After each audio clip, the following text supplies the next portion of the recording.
Bom dia, está iniciada a nossa gravação. Aqui com o nosso conteúdo, hoje a gente termina, dá tempo de dar uma conversada também sobre a avaliação que é a semana que vem. Então, estava vendo fibra ótica, a gente foi até a parte de conectores e emendas.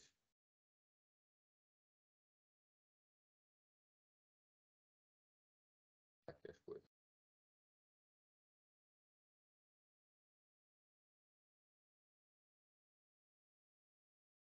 Espera aí.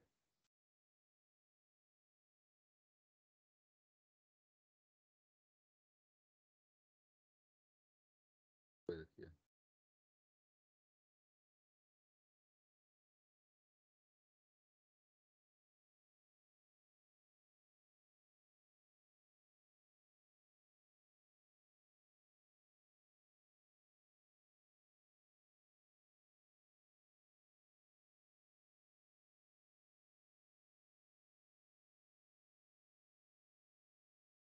Parece que está tudo no máximo.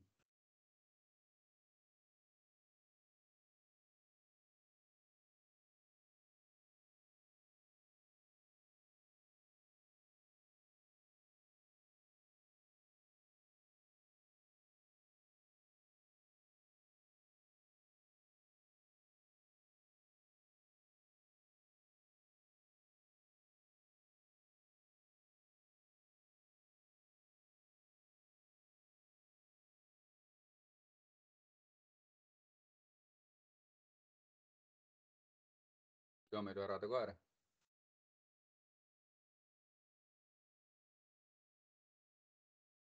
Conseguindo ouvir bem agora?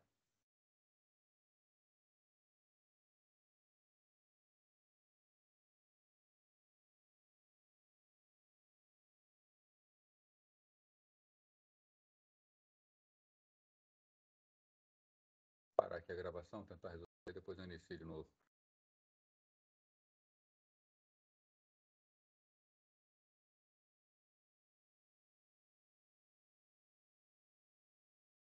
Só está falando que está normal, né? Então, vamos lá.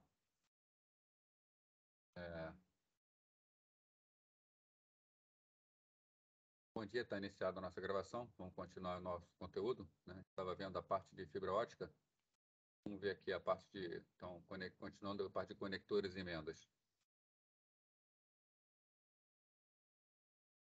Então, nós vimos fibras, né? Fibras podem ser conectadas de três diferentes formas.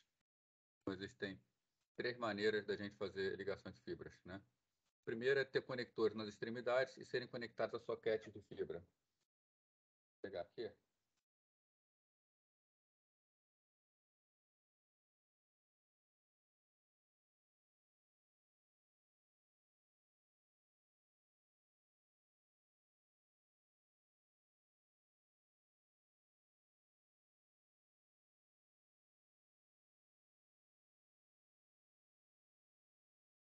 Eu deixei separado aqui, mas captaram meu soquete.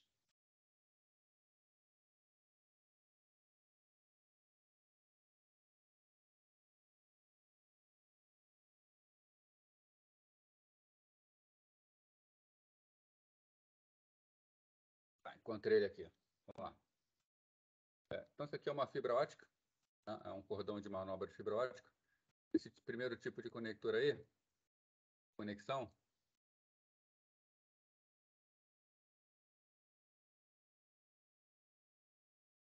fica mais fácil.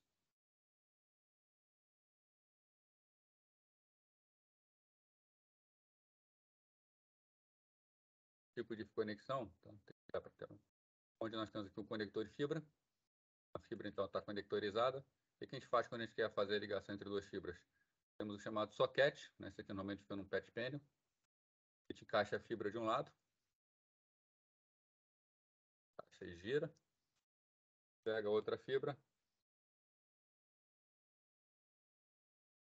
encaixa pelo outro lado. As fibras, elas ficam encaixadas, elas ficam alinhadas, né? É um conector metálico, né, bastante resistente, então ele consegue fazer um excelente alinhamento da fibra. Então a fibra ela fica muito bem alinhada. É uma primeira forma da gente fazer, né, a ligação de duas fibras. voltar com a tela.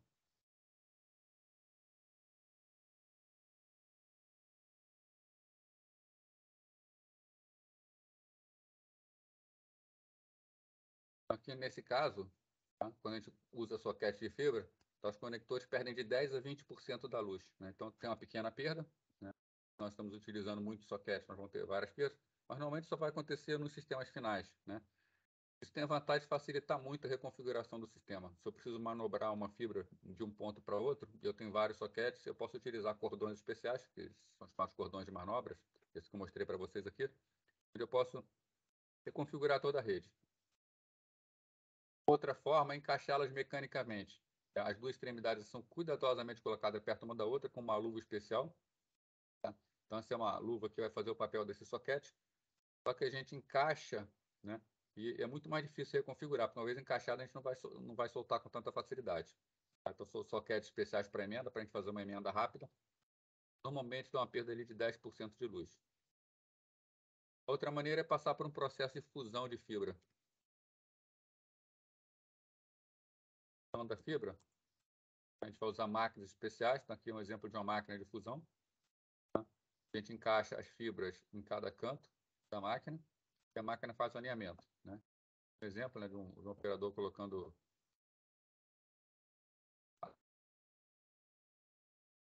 a fibra, bota ela até aqui dentro, até bem perto aqui do ponto onde acontece a fusão, que é nesse ponto aqui. Ele baixa isso aqui, do outro lado ele levanta essa pecinha, coloca a fibra aqui, baixa a pecinha também. A própria máquina é quem vai fazer o alinhamento das fibras, tá? Fazer o alinhamento vertical, alinhamento horizontal, depois faz a aproximação das fibras, passa por um arco voltaico aqui de alta tensão, e aí a fibra faz a fusão de uma fibra na outra. Aqui rapidinho, né? Então forma uma conexão sólida, e esse encaixe por fusão é tão bom, tá? Quase tão bom quanto uma fibra inteira. Quando a gente faz a fusão, realmente tem excelente resultado.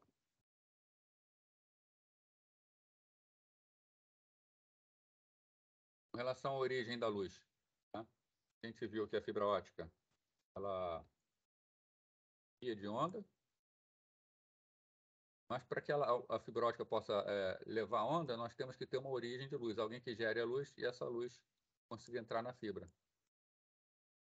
Pode entrar com diferentes ângulos, ela vai ricocheteando até sair, pode ir reto. Temos duas formas de gerar essa luz. Uma a gente chama de diodo emissor de luz, que é um LED especial, né? Não é esse LED que bota para enfeitar a árvore de Natal. A principal característica dele é o baixo custo. Tá? Ele é bastante durável e é bastante eficiente energeticamente. Ele gasta muito pouca energia. Então, é uma opção muito boa e barata para gerar sinal de luz quando a gente quer enviar sinal por fibra ótica. Então, muitos dispositivos de transmissão de fibra ótica por diodos. Outra opção é utilizar laser, né? Quando o laser ele tem a vantagem de ser mais potente, né? Ele é mais forte, ele é mais direcional. Aliás, ele é direcional, né? O LED não é. Então, também uma forma de a gente enviar, né? Porém é mais caro. Comparando esses dois modos, né? A vazão do LED é uma vazão baixa, a vazão do laser é alta, né? Por exemplo, se eu quero mandar dado a 10 gigabits por segundo, é impossível para o LED fazer esse envio. Não tem como, não tem essa taxa de vibração. Já com laser eu consigo. Tipo de fibra, né? O LED ele não é direcional, o LED ele joga luz para tudo quanto é lado. Então, a gente viu que na fibra monomodo tem um núcleo muito estreito, é muito difícil fazer um envio com LED. Então, com laser é que a gente vai usar para fibra monomodo. Para multimodo, onde entra a luz de qualquer maneira, serve tanto o LED quanto o laser. A distância que alcança, né? A potência do LED é muito menor que a do laser. Então, o laser manda sinais a longas distâncias, enquanto o LED não consegue mandar a distância tão grande. A vida útil. O LED tem uma vida longa, o laser tem uma vida média. Sensibilidade à temperatura. Se é muito quente, pode haver desvio na direção e pode prejudicar a entrada do sinal na fibra. O LED é insignificante, até porque ele não é direcional, como a gente já viu. O LED é muito barato mesmo, enquanto o laser ele é caro. Então, principalmente pela questão custo, quando é possível, normalmente usa LED. Caso contrário, acaba se utilizando laser. Bom, com relação aos detetores, né? O detetor vai ser do outro lado, o recebimento final. quando a luz chega, aqui a gente tem a fibra ótica, tem alguém na origem que gera a luz vem. Quando a luz chega no estilo, ela tem que ser reconhecida. Então, tem um detetor, conforme um pulso de luz bate, o detetor gera um pulso elétrico, tá? Para converter de volta a luz em energia elétrica. Então, a detecção da luz no receptor realizada por intermédio de um fotodiodo. É um dispositivo que gera corrente elétrica sempre que é excitado por um pulso de luz. Agora, esse fotodiodo necessita de uma quantidade mínima de luz para que possa gerar a corrente necessária. Quer dizer que o pulso de luz tem que conduzir energia suficiente para poder ser detectado, né? Então, o problema da fibra ótica é, se o pulso não chegar com potência suficiente, pode não perceber a chegada do pulso de luz. Para a luz, a gente gera com a potência que a gente quiser, né? Então, se eu gerar a luz com potência suficiente na origem, a taxa de erros pode se tornar arbitrariamente pequena. Então, o sistema óptico, a gente escolhe a potência, normalmente joga sinal com luz bastante forte, e aí, com isso, a gente consegue uma baixíssima taxa de erros. Basicamente, a gente não tem erros na transmissão de fibra ótica. Cabos submarinos, né? Hoje, a nossa internet, a maior parte da nossa comunicação via continentes é feita por cabos submarinos. Então, as fibras são extremamente importantes para a comunicação de longa distância, e hoje é o principal meio de comunicação entre continentes, né? Já substitui satélites. Passagem de cabo por leitos dos oceanos não é nenhuma novidade, né? Em 1850, já foram passados, na década de 1850, já foram passados cabos submarinos entre Estados Unidos e Europa. Então, se naquela época se conseguia, hoje em dia, então, com o avanço da tecnologia, que tem que conseguir mesmo. São amplamente utilizados nas fibras óticas, os cabos óticos, para comunicação de dados de alta velocidade. Então, para carregar informações a distâncias tão longas, né? Sinais de luz são criados com laser, é claro, ele é criado com laser, não o LED de maneira a pouca distância, e transmitido por cabos óticos monomodo. São colocados junto aos cabos no mar repetidores, né? Normalmente a cada 80 km, a gente vê aqui que uma fibra ótica ela tem capacidade de transmitir luz até 80 km. Então, como é que a gente faz esses cabos? O cabo submarino ele tem energia junto dele, ele tem colocado lá no fundo repetidores. Então, tem o cabo, aí, a cada 80 km o cabo ele fica gordinho, né? Uma parte mais gordinha, onde aqui dentro tem um repetidor. O sinal de luz chega, e tem um detetor, tem um outro laser, regenera o sinal e retransmite. A cada 80 km precisa desses repetidores. Poder regenerar o sinal e poder mandar o sinal a uma distância maior. Um exemplo de um cabo submarino. Tá? O cabo ele tem as fibras lá no meio, na verdade um feixe de fibras. Ninguém vai passar um cabo submarino para passar uma única fibra. Então, aqui tem um feixe de fibras. Ele cabo de fora para dentro. Tá? Ele é polietileno por fora, né? Proteção. Uma fita de malha. Tá? Fio de aço para proteger o cabo contra predadores lá no fundo, né? Tubarão, bicho bastante curioso, então ele gosta de morder cabo submarino. Uma barreira de alumínio contra a água, né? Um policarbonato de proteção, cobre para uma proteção maior contra a água também, vaselina para caso entre alguma umidade. Só por dentro é que tem, né? Que são fitas na verdade com vaselina, mas só por dentro que tem os cabos de fibra ótica. Cortar esses cabos, né? Até pela parte de aço, você vê que é um pouco difícil. Aqui nós temos alguns exemplos, tá? De cabos. Então você tem um cabo bastante espesso. Quanto metal é gasto nesse cabo para que faça a proteção da fibra? Aqui dentro as fibras que são enviadas. É um cabo caro, pesado, enviado por submarinos especiais, por exemplo, um rolo de cabo, né? Os submarinos são apenas para lançamento de cabos, a traseira deles eles vão andando e vão despejando o cabo no mar.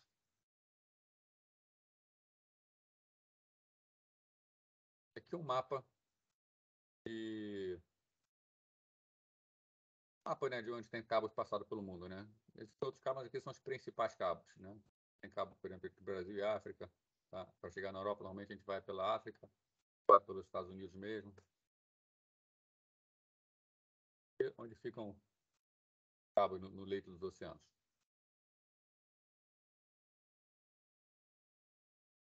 A gente viu, então, aqui a transmissão por cabo par trançado, cabo coaxial, fibra ótica. São todas transmissões com fio, né? Vamos fechar agora e ver o que a gente tem de transmissão sem fio. Então, a transmissão sem fio é adequada tanto para ligações ponto a ponto quanto para ligações multiponto, né? Um rádio, né? Eu consigo, por intermédio de uma antena parabólica, enviar um sinal diretamente para uma outra antena parabólica. É o que a gente chama de ligação ponto a ponto. Mas eu também consigo uma transmissão, por exemplo, né? Colocar uma antena de broadcast, né? E essa antena envia sinais para todos os lados, né? Então, todos os equipamentos conseguem receber o sinal dessa antena. É como faz, por exemplo, o equipamento Wi-Fi em casa. Ou uma transmissão de televisão. Então, a transmissão sem fio é adequada para qualquer dessas formas. Vai depender apenas do tipo de antena que a gente faz a instalação. Então, uma alternativa viável onde é difícil a instalação de cabos, né? Às vezes quer passar uma rede para um lugar, mas é bastante difícil a instalação. Essa dificuldade pode ser tanto técnica quanto legal. Por exemplo, você trabalha numa empresa, essa empresa tem um escritório do outro lado da rua. Você não pode passar um cabo pelo meio da rua, é proibido. Você precisa de concessão para isso. Mas você pode usar um equipamento sem fio. Você pode botar um equipamento sem fio ligando, bota uma antena em cada lugar, só para atravessar a rua. Fácil fazer, é rápido, tem uma boa taxa de transmissão. Aí você resolve o seu problema. O emprego é importante para comunicação em dispositivo portátil, ambiente de rede local, né? Hoje em dia, por exemplo, celulares, notebooks, praticamente todos, né, têm comunicação sem fio. Possui grande utilidade, onde a confiabilidade no meio de transmissão é indispensável, né? Não confundir confiabilidade com confidencialidade, né? Confidencialidade quando você quer ter segredo. Está falando em confiabilidade, que é o meio ser confiável, ele não parar. Sistemas sem fio são muito confiáveis, dificilmente dá problema. E também, se der problema, se você tem um sistema de backup, você troca e na hora está funcionando. Quando é um sistema cabeado, dá problema num cabo, rompe um cabo, é mais difícil, demora um pouco mais o reparo. Agora, não é adequado quando transita pela rede de dados sigilosos, né? Para isso, a gente precisa usar algoritmos de criptografia. Isso aqui é o espectro eletromagnético. Então, aqui na mais baixa frequência, a gente tem os canais de rádio, a gente aumenta a frequência, a gente entra no sinal de microondas, aumenta a frequência, entra na faixa do infravermelho. Aqui é o espectro que a gente consegue enxergar, que o olho humano é capaz de captar. Essa faixa aqui. Aí a gente entra na parte do ultravioleta, raio-x, raio gama. Para a comunicação entre computadores, o espectro de microondas ele é muito importante. Transmissões, a maioria das transmissões de dados em computadores estão aqui, né? Sinais de rádio, né? Rádio, TV. Já foi usado no passado para comunicação de dados infravermelho, hoje em dia é menos utilizado, né? A faixa de frequência que é usada por controle remoto de televisão, por aí.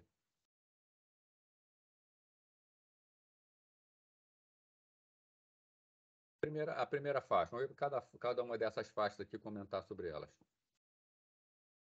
Primeira faixa, as ondas de rádio. Ondas de rádio são fáceis de gerar, elas percorrem longas distâncias e penetram em prédios com facilidade. Então, ela tem uma boa característica, né? Percorrem todas as direções a partir da origem, então não precisa ter alinhamento entre transmissor e receptor. Tá? As propriedades dessas ondas de rádio dependem muito da frequência, né? Frequência mais baixa, por exemplo, atravessa obstáculos sólidos, facilidade, mas a potência cai muito. A frequência mais alta tende a viajar um pouco mais em linha reta e ricochetear em obstáculos, né? Ricochetear obstáculo é algo considerado bom, porque a gente pode usar isso a nosso favor, né? Daqui a pouco eu vou mostrar uma imagem de uma antena parabólica. Vai ver que a antena parabólica usa esse conceito de ele ricocheteia com facilidade. Em todas as frequências estão sujeitas à interferência de motores ou outros equipamentos elétricos, né? E é um problema essa parte de interferência entre usuários. Tanto o governo de todos os países exerce um controle muito rígido sobre ondas de rádio. Tá? Se você tentar usar uma onda de rádio a qual você não tem autorização para usar, dependendo da faixa que você está querendo utilizar, isso pode gerar multas pesadas, dependendo até processo para levar à prisão. Ter bastante cuidado. Esses são exemplos de antenas, né? Por exemplo, nós temos as antenas que são omnidirecionais, né? Esse tipo de desenho que a gente tem aqui. antena que envia sinais para todos os lados. Esse aqui é um gráfico que mostra mais ou menos a potência em função da antena, né? Embora essa antena ela possa realmente ser totalmente omni, ela possa mandar, por exemplo, informações para cima, para baixo, não é muito o que a gente quer, né? Porque para cima vai para o espaço, não tem ninguém lá para receber os nossos dados. Se tem, a gente não sabe, né? Para baixo, vai se perder pela Terra. Então, o ideal é que a maior parte da potência dela seja dissipada lateralmente. Então, essas antenas normalmente são construídas de forma que isso aqui é o sistema de potência dela, né? Ela transmite com muito mais potência nessas direções aqui, as direções radiais dela. Já na transmissão vertical, ela tem baixa potência, ela economiza para direcionar para as laterais. Em relação a micro-ondas, acima de 100 MHz as ondas trafegam em linha reta, por isso que ela é tão importante para a nossa comunicação de dados. E elas podem ser captadas com facilidade, né? A gente consegue concentrar toda a energia num pequeno feixe através de antena parabólica, né? Antenas direcionais. Então, a antena parabólica, a gente consegue pegar um pegar uma transmissão e mandá-la bastante em linha reta, concentrada, né? Até uma outra antena. A gente pode alinhar. Então, fazendo esse alinhamento, o que acontece? A gente pode usar a mesma faixa de frequência, que esses sinais aqui, mesmo se cruzando, não há alinhamento entre receptor e transmissor, né? Então, as antenas todas aqui podem transmitir com a mesma faixa, que elas não se interferem. Isso aqui é bastante direcional. Então, essa direcionalidade aí permite um alinhamento de vários transmissores. Não atravessa muito bem paredes e outros objetos sólidos. Qual é o funcionamento de uma parabólica? A parabólica que nós temos o ponto de foco da antena. Então, se a gente quer fazer uma transmissão aqui para a esquerda, a gente meio que direciona ao contrário, manda os sinais todos para sentido da parabólica. Então, a antena de verdade ela está aqui, o ponto de transmissão. Aqui, da parabólica, é apenas o anteparo. Essa curva aqui é uma parábola.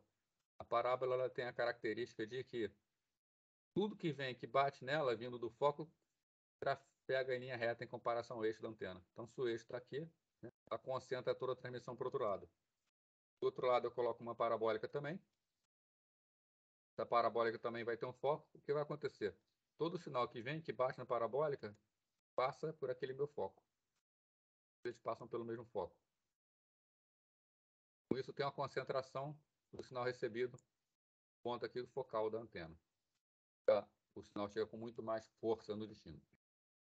Aqui é um outro tipo de antena, tá? Chamado captador direcional, né? Também mesmo conceito, né? O sinal vem por aqui, só que ele é feito de forma que quando o sinal bate lá em cima, ele vai todo para o outro lado. Uma forma de a gente aproveitar essa propriedade que as antenas parabólicas se refletem. Aqui exemplos de antenas, né, instaladas. Foco da antena, né? Então vem, bate aqui, isso está reto. Vai, bate aqui, isso está reto, tá? Para a transmissão. Isso aqui que às vezes a gente vê também na rua, tá?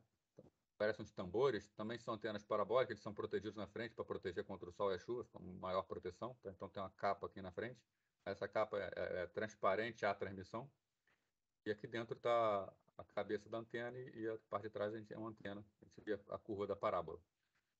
Da mesma forma que na outra antena ali, né? Ela gera o sinal vem, bate na parábola e sai reto. Ondas milimétricas e infravermelhas, né? Elas foram muito usadas na comunicação de curto alcance, né? Elas são relativamente direcionais, baratas e fáceis de construir. Elas são tão baratas que elas são utilizadas em controle remoto, né? Remotos usam infravermelho. Não atravessa obstáculo sólido. Isso sempre foi visto como uma vantagem, não como uma desvantagem, né? Porque gera menor interferência e maior segurança, já que o que está num ambiente não sai daquele ambiente. Hoje em dia, pouquíssimo utilizado para comunicação de dados. Ondas de luz. Isso aqui é um equipamento laser, dá para fazer transmissão de dados de rede via laser. Então, a gente pode utilizar onda de luz para conectar lãs por intermédio de raio laser.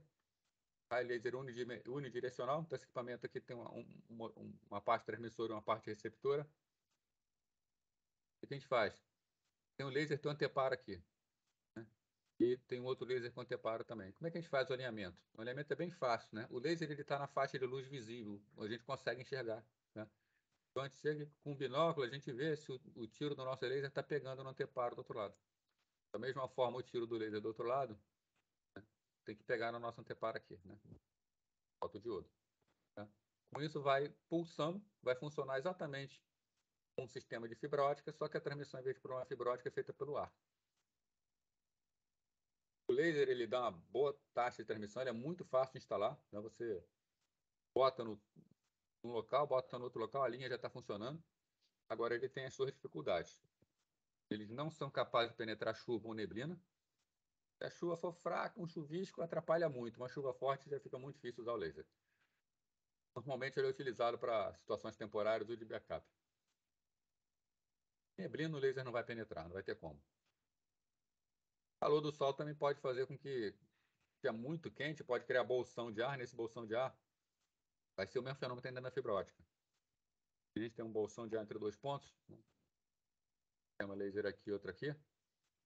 A princípio, o miro está em linha reta. Conforme o dia esquenta, emana corrente de calor, né? Aí o laser desvia ali, erra completamente o alvo.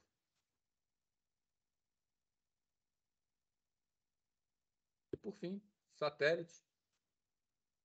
Quando nós não tínhamos fibras óticas, era o principal meio de comunicação de dados entre continentes. Hoje em dia é fibra ótica, né? Então, satélite de comunicação ele pode ser considerado como um repetidor de micro-ondas no céu. Cada um tem diversos transponders que permitem o transponder satélite é o quê? Ele é um equipamento que faz a recepção e a transmissão, tá? Então, o satélite está lá no céu, ele tem os transponders, tem uma antena que aponta para o lado, uma antena que aponta para o outro, né? Ele recebe o sinal da Terra para ele, ele processa esse sinal e joga esse sinal por outra antena. Então, chega por uma transponder, sai por outro transponder. Eles podem ser estreitos o suficiente, tá? Para aumentar a sua potência e chegar numa antena específica, uma antena dessa aqui, uma antena de comunicação por satélite, tá? Ou ele pode ser largo para pegar uma ampla área, né? Por exemplo, aqui na Terra, né? Da superfície da Terra, satélite que tem uma cobertura ampla que pega, por exemplo, uma região quase que do tamanho do Brasil, tá? Isso é bastante comum, né? Transmissão de TV a cabo, TV a cabo não, transmissão de TV por satélite, tá? O satélite ele não vai mandar, ele não vai ter várias antenas, uma para cada residência, né? Nem tem como fazer isso. Então ele tem uma antena única, larga, suficiente, que manda para vários pontos, e aqui embaixo nós temos várias anteninhas que capturam esse sinal do satélite. Por isso que a gente fala que, né, pode cobrir, tá, apenas uma pequena área ou áreas grandes. Esse aqui é o exemplo de um satélite, placas solares para captação de energia, para poder fazer ter energia, né, para trabalhar. Bom, o período orbital de um satélite varia de acordo com o seu raio orbital, né? Satélites que estão muito próximos da superfície da Terra, eles sofrem maior atração gravitacional da Terra, então eles precisam de uma velocidade maior para não caírem. Satélites que estão extremamente longe, eles precisam de uma velocidade orbital muito baixa, porque também se é muito rápido, ele acaba fugindo da gravidade da Terra. Então, na verdade, para um satélite orbitar a Terra, ele tem que ter uma velocidade própria, de forma que ele não escape, tá? Quando o satélite está a 36 mil quilômetros de altitude, né, ele tem uma característica, o período orbital dele é de 24 horas, né? Então, o satélite leva 24 horas para dar uma volta na Terra. O que isso quer dizer? Ele está girando junto com a Terra. Para quem está parado na Terra, olhando para o céu, olhando para esse satélite, se conseguir ver o satélite, vai achar que o satélite está parado no céu. Na verdade, ele não está parado, ele está girando junto com a Terra. Então, como ele gira na mesma velocidade que a Terra, o observador vê parado, ele é um satélite conhecido como satélite geoestacionário. Esse é um satélite muito importante para a comunicação, porque sistemas mais simples, né? Por exemplo, quem tem TV por satélite, bota uma antena, aponta para o satélite, como aquele satélite nunca sai dali, a antena dele está sempre pegando o sinal daquele satélite. Se o satélite estivesse se movimentando, precisaria de uma antena que se movimenta. É o caso dessa antena aqui, ó. Essa antena aqui, ela gira, ela ainda faz um movimento, dá para ver o eixo dela aqui, ó. Tá? Então, essa antena aqui, ela acompanha o satélite. Já uma antena doméstica não vai fazer isso. Então, satélite tipicamente possui de 10 a 20 transponders, cada um com largura de banda normalmente de 36 a 50 MHz. Transponder de 50 megabits por segundo, né? Pode ser utilizado para codificar um único fluxo de internet de 50 megabits por segundo ou 800 canais de voz de 64 kilobits por segundo. Uma característica que o transponder, a luz é uma onda eletromagnética, né? Você já deve ter visto esse desenho aqui, ó. Que representa uma onda de luz. Se você olhar isso aqui por trás, né? Você está observando aqui, ó. Seu olho está aqui, você está observando isso aí. Você vê a luz variando de cima para baixo. Então, se a luz estiver variando nesse sentido, ou se ela estiver variando nesse sentido, um captador pode pegar. Mas elas não se interferem, porque elas estão com ângulos de 90 graus. Né? Enquanto uma usa o movimento, né? Vou botar aqui em 90 graus, a outra usa o movimento em 0 grau. Né? Então, elas não se interferem. Eu posso fazer transmissões usando a mesma frequência de luz se elas estiverem polarizadas. Normalmente é como os satélites trabalham. Tá? Então, eles podem usar polarização diferente, usando a mesma banda de frequência, aumentando a sua taxa de transmissão. Os primeiros satélites tinham um feixe especial que iluminavam toda a Terra. Né? Atualmente, cada satélite é equipado com diversas antenas e vários transponders, cada um podendo cobrir uma área substancialmente pequena. O satélite é basicamente meio de difusão. Para o satélite, custa a mesma coisa enviar um sinal para um ponto só ou para vários pontos. A gente falou de fibra ótica, né? Que fibra ótica está substituindo satélite, intercontinente e tudo mais. Mas se você for para o interior, por exemplo, você tem muitas fazendas, grandes fazendas, economicamente não vale a pena botar fibra ótica, tá? Para atender um único usuário. É muito caro o lançamento. Então, o satélite ainda é muito importante para levar informações para locais onde não chegam internet, telefone, via cabo. Então, apesar dos sinais serem enviados muito rapidamente, por entre 300 mil km por segundo, o tempo de ida em volta introduz um retardo que é perceptível por equipamentos. Né? Então, satélites, tá? Dependendo da altitude em que ele esteja, dependendo da forma de comunicação, comunicação que a gente quer fazer, por exemplo, comunicação via telefone, fica bastante complicado, introduz um retardo substancial. Tá? Mas, para o caso da TV, onde é uma transmissão unidirecional, onde tem interatividade, tá? Não faz tanta diferença assim. Com isso a gente termina, então, nosso conteúdo.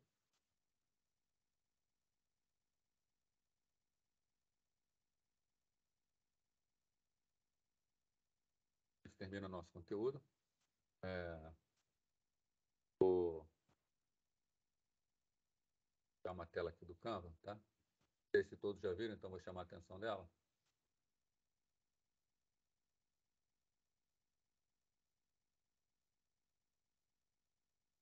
Esse aqui é o material que eu coloquei lá para vocês. Ano passado, no dia 15 de agosto, tá? E respeita como vai ser. Esse aqui não, desculpa. Conteúdo da prova A2. Então, tem aqui fonte de consulta, caso tenham dúvida, pode mandar e-mail também, mandar pergunta pelo campo. Então, tem os slides das aulas, eu botei disponível aqui no Google Drive, tá? Os slides de todas elas juntas, tá? Então, se vocês quiserem guardar por dentro, vocês estão com vários arquivos aí, pode vir aqui, vocês vão pegar um arquivo só, onde está tudo junto. Tem o livro do Kuroso, tem o livro do Tannenbaum. Os dois estão na biblioteca Virtual Pearson, já está o link aqui também, para se alguém quiser ir direto, é só clicar em cima. Conteúdo para a prova, tá? Para a prova 2. Nós vamos a parte introdutória, aplicações básicas, modelo cliente-servidor, tipo de rede, né? Tá descrito aqui, só vocês darem uma olhada. Está tudo separadinho direitinho nos slides, tem os capítulos também específicos dos livros.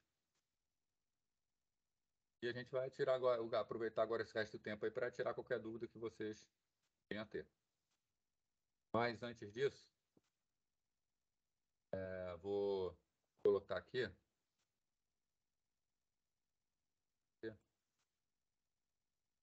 um exercício de algo que efetivamente vai cair na prova. Tá? A parte de cálculo de IP, que normalmente fica sempre como dúvida, é sempre bom a gente rever. Como é que a gente faz cálculo de endereço IP? Tá?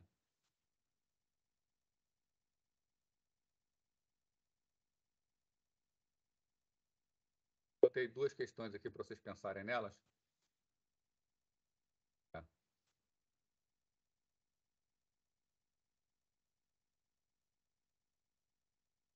Vou fazer o seguinte, vou dar 10 minutinhos para vocês, tá? Para vocês pensarem nisso aqui. Ó. Então, a primeira questão aqui. Ó. Um administrador de rede recebeu uma rede barra 22, está aqui tá na anotação CIDR. Ele precisa criar o máximo de sub-redes possível que comporte até 120 hospedeiros. Então, pergunta, qual máscara de rede deve ser utilizada? Então, questão típica, tá? Cai bastante em concurso, tá? Máscara de rede. Vou dar um tempinho para vocês aí, são 8h57 agora, tá? Aí quando for 9 horas eu vou fazer isso aqui, tá? Depois a gente faz a outra também. Eu vou dar um tempo para vocês pensarem aí. E se vocês tiverem qualquer dúvida com relação a isso aí, qualquer outro assunto da matéria, é só chamar que eu estou aqui na frente do computador esperando. Vou tentar fazer isso aí.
a gente. Está na situação aqui, né? Um administrador de rede recebe uma rede /22, precisa criar o máximo de sub-rede que comporta até 120 hospedeiros, né? Então, qual máscara de rede deve ser utilizada? É a pergunta. Então, a gente começa o seguinte, uma rede /22, né? É uma rede nos quais os 22 primeiros bits têm valor 1.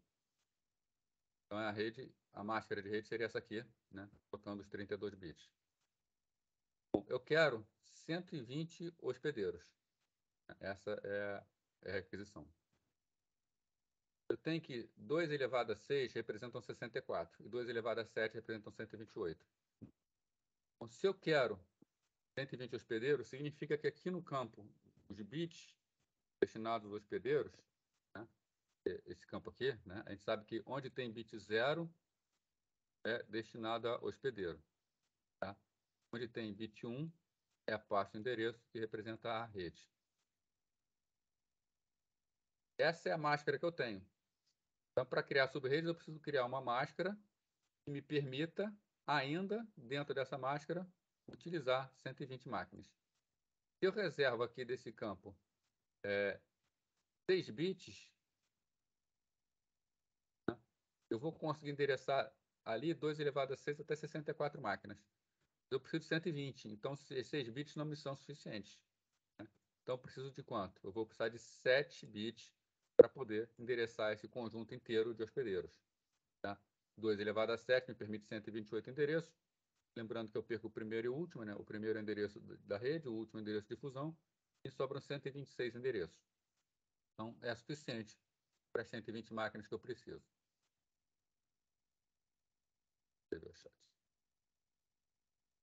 Então, eu pego os 7 bits finais para endereçar os hospedeiros, transformo esses bits, que são bits 0, que estão sobrando para mim, vou transformar ele em bits 1. Né?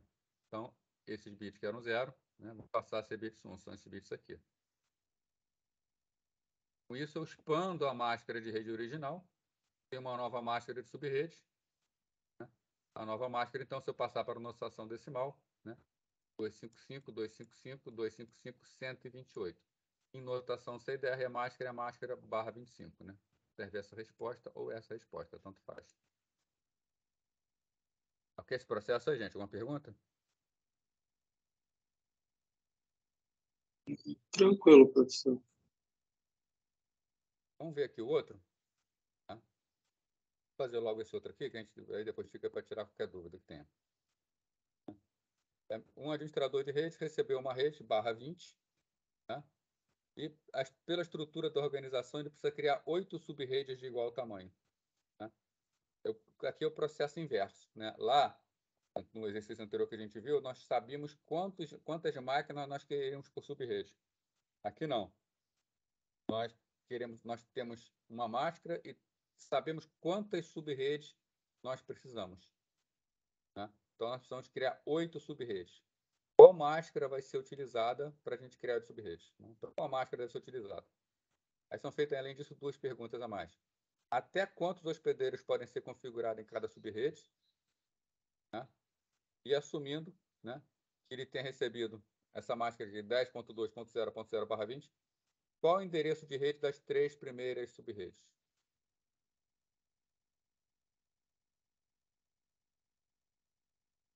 Bom, então, Gabriel perguntou alguma coisa aqui?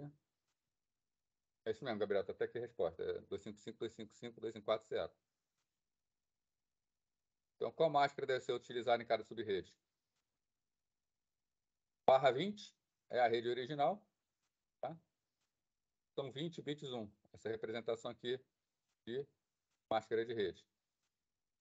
Bom, eu quero 8 sub-redes. Se eu quero 8 sub-redes, eu preciso reservar, né, desse espaço que me tem aqui, 3 bits, né, já que 2 elevado a 3 igual a 8, de 3 bits para sub-redes. Então, desses 3 bits aqui, desses bits que estão com bit 0, que eu só posso manipular os bits 0, eu separo 3 para a parte do sub-rede. Né? Separando para 3 para a parte do sub-rede, essa vai ser a minha máscara, me permitem 8 sub-redes, máscara de rede 255, 255, 2540. Lotação CIDR, basta contar quantos bits são os bits 1. Se eu contar aqui, eu tenho 23 bits 1. Então, na lotação CIDR, a resposta é barra 23. Serve essa resposta, serve a CIDR, tanto faz. A segunda pergunta, até quantos hospedeiros podem ser configurados em cada subrede? Então, a máscara que a gente tinha calculada, né, está aqui. Essa é a máscara que a gente vai usar para as subredes. Sobram quantos bits hospedeiros? Sobram 9 bits. Então, 9 bits dados para endereçar hospedeiros, 2 elevado a 9 igual a 512 endereços. Mas a pergunta não é quantos endereços tem, é quantos hospedeiros podem ser configurados em cada subrede. Então, o primeiro endereço, endereço de rede, não pode ser utilizado. O último endereço, endereço de difusão, também não pode ser utilizado. E um dos endereços deve ser destinado para o roteador. Então, o roteador ele vai consumir o endereço também. Então, podem ser colocados até 512 menos 3, 509 hospedeiros, mais o roteador nessa subrede. E aqui perguntando especificamente com parte de endereços, né? Assumindo que ele recebeu essa faixa aqui, ó, 10.2.0.0/20, qual é o endereço de rede das 3 primeiras subredes?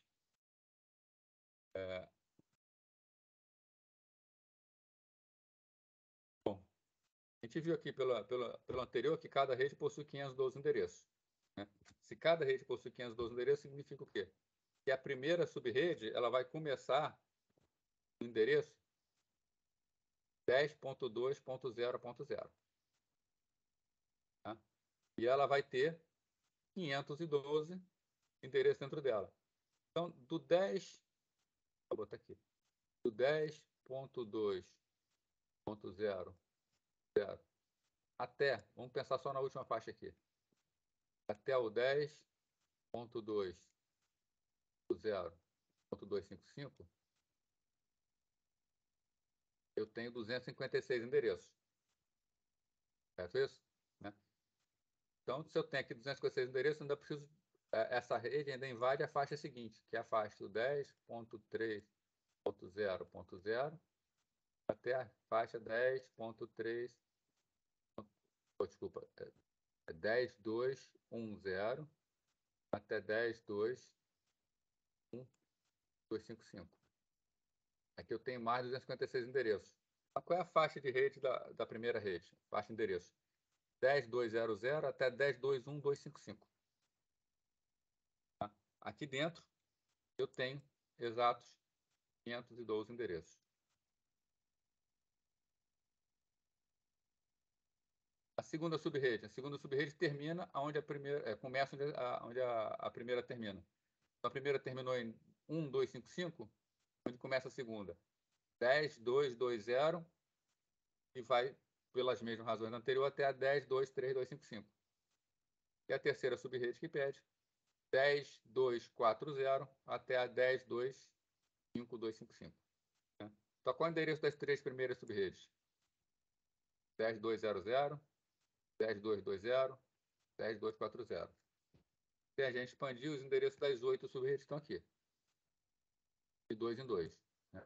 10.0.2.0, 10.2.2.0, 10.2.4.0, 10.2.6.0, até a 10.2.14.0. Ok, gente?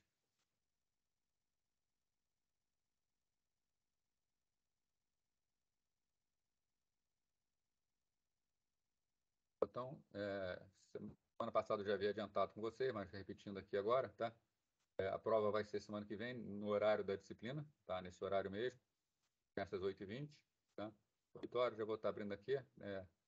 Antes disso, eu vou botar no Canvas todas as instruções para vocês, tá? De como vocês vão acessar, vou colocar o endereço da prova onde vai fazer. A prova vai ser no Google Forms. Então, vou abrir a prova, vocês vão fazer a prova, então vai fazer, tá? É só clicar no link que eu vou botar no Canvas e pronto, vocês conseguem fazer a prova normalmente.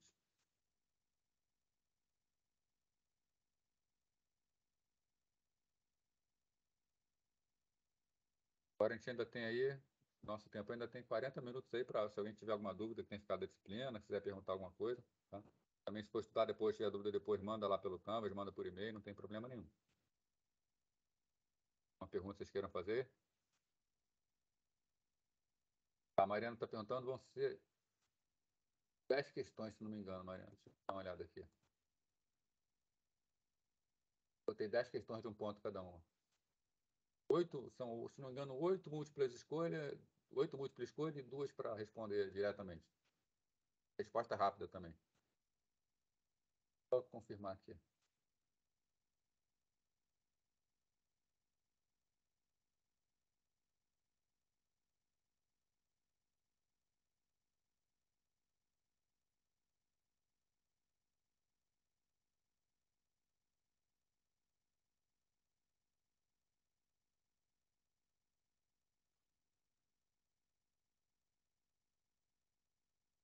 São 10 questões, tá? 10 questões são 9 múltiplas de escolha.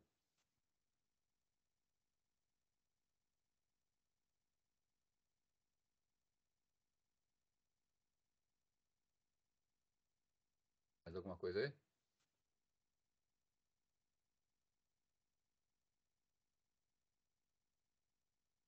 Bom, gente, então eu vou puxar a chamada aqui.